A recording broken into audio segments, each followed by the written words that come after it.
You're not interested in fantasy, are you? No, not the least. Neither am I, not the slightest. I'm not interested in fantasy. I'm interested in reality. And what's reality?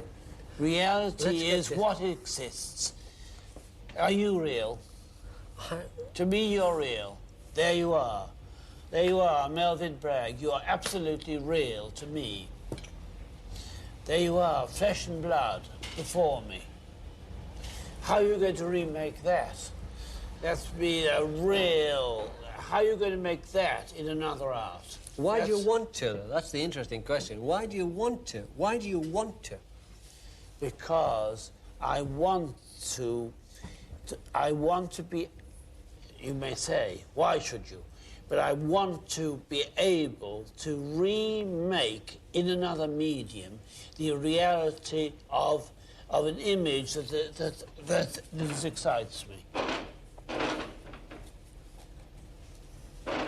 Cheerio. Cheerio, Francis. Why do you want to do that, Francis? Because I like doing it. That's because I happen to be a painter, and that's all. Most afternoons, Bacon goes to the Colony Room, a drinking club in Soho. He's been going there since it was opened by Muriel Belcher in 1949. You know, give Vienna a buzz. Where was the intro? Yeah, Ripon. Where? Yeah, Ripon. Ripon. I go to Oakley.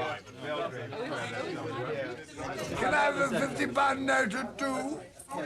Oh, I thought you and I were doing a bit of whoring together. She's giving him a really bad time, I think. Sorry, love. But I have an idea he's one of those men whose life's been given a bad time. You know, there's a lot of men like that. All we want is a room somewhere far away from the midnight there, with one electric chair or one All we want and that you want is a dirty old filthy twat.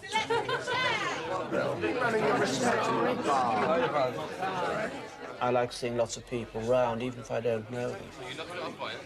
You watch the formation of their faces and their movements and all those kinds of things, which seem important to me.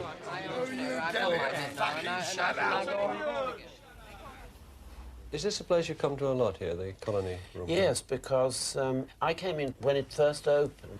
I had never known Muriel before, and we seemed to get on very well. And she said to me, Francis, I don't want you to work here, but just bring in people, or people that you know or you think would like to come in and that kind of thing. And I'll give you £10 a week, and all your drinks free. So that was very, very helpful to me. You haven't got AIDS, have you? Oh, yeah. It was a place that people, when Muriel was alive, very much so, where people came in and they were very free and they seemed to lose their inhibitions. It was as though it was like a sort of pool in which they forgot what their inhibitions were, and it was very, very lively and amusing. I never use makeup. Keep your makeup to yourself, you old cow. I'm not one of those made-up puffs. Well, you can. Very old-fashioned, you know. It's a very old-fashioned. It's a very old-fashioned gesture. Trouble is, I wish he'd stayed a cowboy.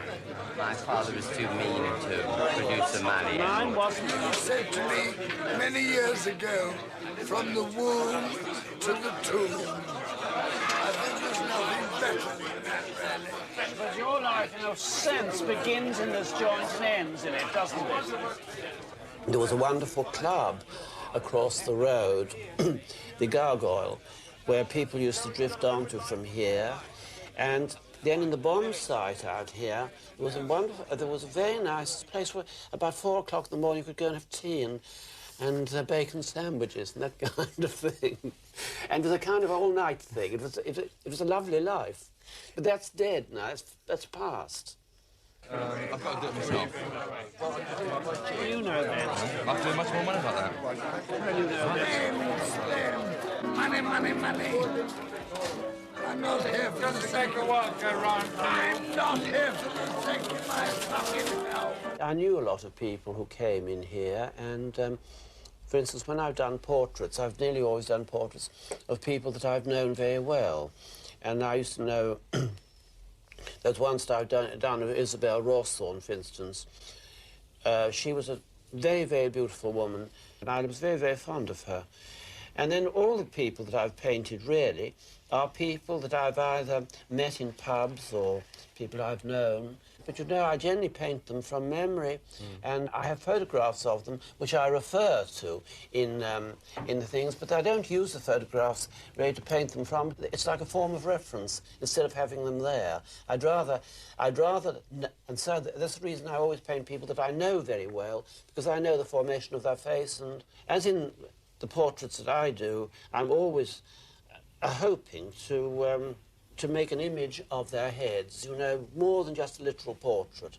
There's no point in painting a portrait unless it looks like the person, but to remake it so that it turns back into an appearance of the persons but isn't an illustration of them is a real problem. I did do a big triptych of John, which I think is one of the portraits that I've done that have really sort of rather worked. And some of them he's fairly deformed, but nevertheless, I think they look like him.